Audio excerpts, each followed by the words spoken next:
পাথরের শহর এই গল্পটা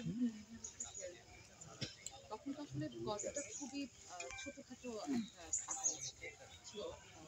গল্পটা শোনার পর আমার মনে হয়েছে আসলে আমরা তখন অনেক ধারাবাহিক করছি, অনেক গল্প হচ্ছে, গ্রামের গল্প অনেক হচ্ছে। সহজ গ্রামের গল্প বলার একটা ধরন থাকে।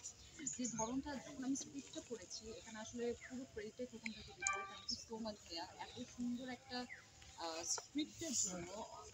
জীবন ভাই যেমন বলছিলেন আসলে অনেক জায়গায় কাজ করতে গেলে আমাদের যেটা হয় যে একটা সিকোয়েন্স পড়ার পর মনে হয় আচ্ছা ঠিক আছে নিজের একটা ইনপুট দিই, এবার সিনটা শেষ করি, কিন্তু এই জায়গায় আসলে যে অপশনটাই ছিল না আমাদের আর্টিস্টের উপরে। এটা আর্টিস্ট হিসেবে আমাদের জন্য অনেক বড় পাওয়া।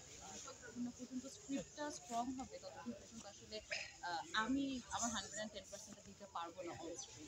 সেটা দিতে পেরেছি, হয়তো কতটুকু পারছি সেটা রুনি ভাই বলবেন, এবং যখন নাটকটা অন এয়ার হবে দর্শকরা বলবেন, কিন্তু আমরা চেষ্টা করে গেছি। এবং এই নাটকটা এত গুণী শিল্পীরা রয়েছেন, আমার মনে হয় এই নাটকটা দুর্দান্ত না হয়ে আসলে কোথাও দিতে পারবে না, এটাকে দুর্দান্ত হতেই হবে।